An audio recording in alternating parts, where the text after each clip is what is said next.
Welcome to the cost-based and market-based rates training. Click the Next button to begin. Our continued focus on compliance further promotes strong relationships with our customers and regulators. The purpose of this training is to provide an overview of the cost-based and market-based pricing methods that determine wholesale power sales pricing. Today, we will cover the following topics: market power, mitigated markets, cost-based rates or CBR, cost-based rate tariffs, market-based rates or MBR, market-based rate tariffs. Click the Next button to continue. Let's review market power. Market power is the power to influence the price of a security, commodity, or product in an open market. The Federal Energy Regulatory Commission, or FERC, has jurisdiction over wholesale power sales. FERC has determined that DEC and DEP each have market power in their respective balancing authorities, while DEF has market power in its respective balancing authority, along with New Smyrna Balancing Authority. Click the Next button to continue.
Let's discuss cost-based rate tariffs. How is it determined if a sale is subject to the CBR tariff?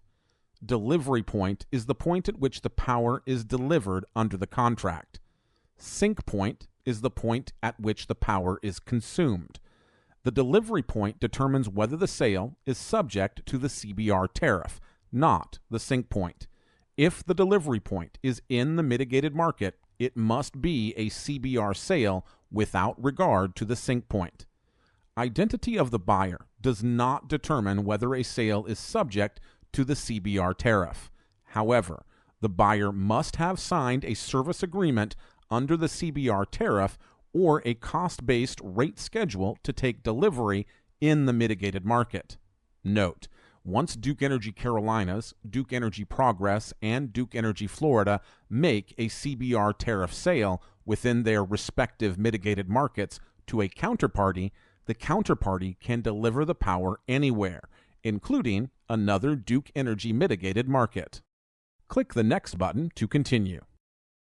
Next, let's discuss the pricing difference between the three CBR tariffs. The maximum price is different under each CBR tariff, and the maximum hourly charge is as follows. Click on each price tag to see the maximum hourly charge for each tariff. Note: All of these maximum prices will remain constant in the three tariffs unless Duke Energy files a new tariff. Click the Next button to continue. As we continue discussing the pricing differences, let's take a look at the minimum amounts. Duke Energy Florida and Duke Energy Progress's minimum pricing equals out-of-pocket costs. Their price is an estimated price that will be adjusted after the fact if actual costs are materially different. The Duke Energy Florida CBR tariff can apply to sales anywhere, not just the mitigated market, but they have the option to sell at MBR outside of the mitigated market and have a limit of 751 megawatts total under CBR Tariff 9 in any given hour. Conversely, Duke Energy Carolinas has no minimum amounts.